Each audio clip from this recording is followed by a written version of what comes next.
At its peak, the Laurentide ice sheet stretched across nearly 5 million square miles of North America. In parts of what is now Canada, the ice was 2 miles thick. Temperatures across the northern hemisphere averaged roughly 10 to 15 degrees Celsius, colder than today, and during the most severe glacial episodes, wind-driven cold across open tundra would have produced conditions that no exposed human being could survive for more than a few minutes. The assumption when people think about Ice Age survival is that the cold was the central enemy. That is understandable. The cold was everywhere. It shaped every decision: where to sleep, where to hunt, where to move. But the cold was predictable, it was consistent, and over tens of thousands of years the humans who lived through it learned to read it, to prepare for it, and to build against it with materials that were, for their time, remarkably effective. Layered animal skins, insulated shelters dug partially into the earth, communal sleeping to conserve body heat. These were not primitive responses. They were engineered solutions developed over generations of brutal trial and error. The cold killed the slow, the unprepared, and the unlucky. But it did not kill populations. What did kill populations? What came closest to ending the human experiment entirely during the Pleistocene was something far less dramatic to look at, and far more insidious to understand. It was food. Specifically, it was the catastrophic instability of food supply across glacial periods, and the biological consequences of that instability on bodies already operating at the absolute edge of their caloric capacity just to stay warm. To understand why this mattered so much, you have to understand what cold does to your metabolism before it does anything else. At the core temperatures required for survival, a human body resting in a cold environment burns calories at a rate significantly higher than a body at rest in temperate conditions. Estimates from physiological studies on cold-adapted populations suggest that caloric requirements in extreme cold environments can exceed normal baseline needs by 30 to 50%, depending on activity level, shelter quality, and the degree of cold stress the body is managing. For a hunter-gatherer operating in an open glacial landscape, that number may have been higher still. Now consider what the glacial environment provided in return. Megafauna were present. Mammoths, woolly rhinoceroses, giant ground sloths, cave bears, bison of a size that no longer exists. The popular image of Ice Age humans as mammoth hunters is not entirely wrong, but it obscures a critical problem. Large prey animals were not reliable. They were migratory, seasonal, and increasingly unpredictable as climate fluctuations during interglacial periods shifted their ranges across hundreds of miles. A hunting group that depended on megafauna and found none for 2 to 3 weeks in deep winter was not facing inconvenience. It was facing starvation in an environment where caloric deficit accelerated death faster than in any temperate setting. When the body runs out of dietary fat and begins breaking down muscle for fuel, core temperature regulation becomes compromised. The two systems, caloric energy and thermoregulation, are not separate problems in a glacial environment. They are the same problem.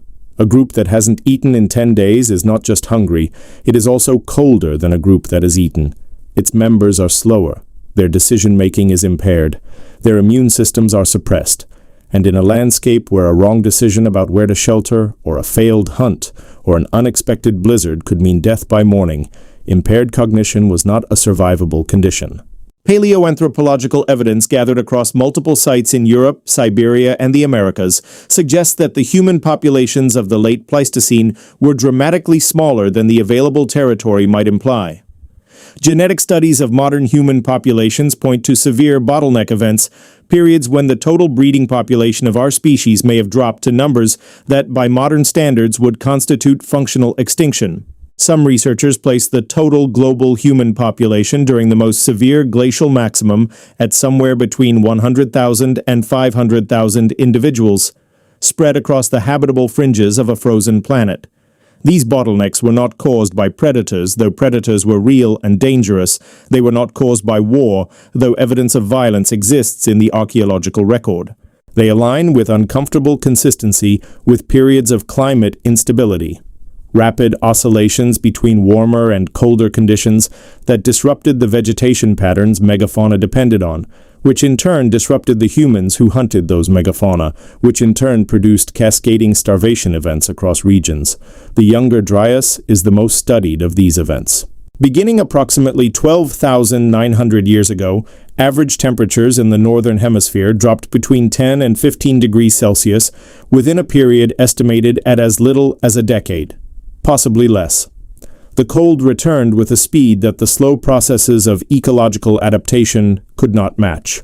Forests that had begun advancing northward during a warmer interlude retreated. Grasslands contracted. Animal populations that had shifted their ranges to follow the warmth found themselves trapped by deteriorating conditions faster than they could respond. For human groups living at the northern edges of habitable territory, the Younger Dryas was not a slow decline they could adapt to. It was a wall. Archaeological evidence from this period in parts of northern Europe and the British Isles shows a near-complete absence of human occupation.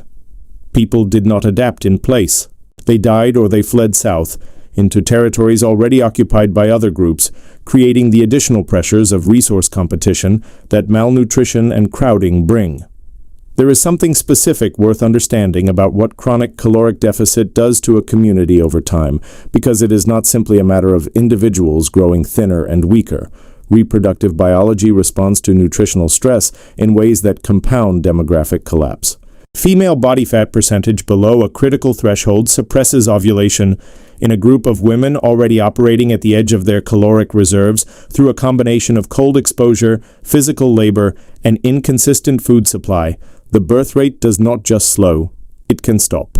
Infants born to malnourished mothers in cold environments face compounded mortality risks. The children who survive to childhood require years of caloric investment before they contribute to the group's labor or hunting capacity. A community that loses a single severe winter without adequate food stores does not simply lose the people who died. It loses the children who were never born in the years that followed, and the group capacity that those people would have represented a generation later. This is the arithmetic of Ice Age survival. It was not a single catastrophic event. It was a slow equation, recalculated every winter, in which the margin between viable and non-viable was narrower than almost any modern frame of reference allows us to intuitively grasp. The humans who made it through were not the strongest individuals. They were the groups with the most sophisticated social structures for food storage, food sharing, and collective decision-making about when to move and where to go. Evidence from sites in southern France, the Levant, and parts of eastern Siberia shows that the populations who survived the worst periods were those who had developed dense, interconnected trade and kinship networks, systems that allowed resources to flow between groups over distances of hundreds of miles. A group that ran out of food could, if it was embedded in the right network, receive support from a group that had surplus. A group that was isolated could not. The technological record from this period bears this out. The spread of specific tool-making traditions, specific bead designs, specific pigment use across vast geographic ranges is not evidence of coincidence. It is evidence of contact, of maintained relationships, of humans treating other humans across great distances as resources in the most fundamental sense, as the difference between surviving a bad winter and not surviving it. The cold shaped everything. The architecture of early shelters, the migration patterns, the timing of hunts, the layering of clothing, the placement of fire. But cold on its own is a problem that can be solved by physics, by insulation, by proximity, by fire. Hunger, at scale across an entire biome with no surplus and no warning, was a problem that could only be solved by other people. The ones who are alive today are the descendants of groups that understood that. The ones who didn't are not represented in any living genome on Earth.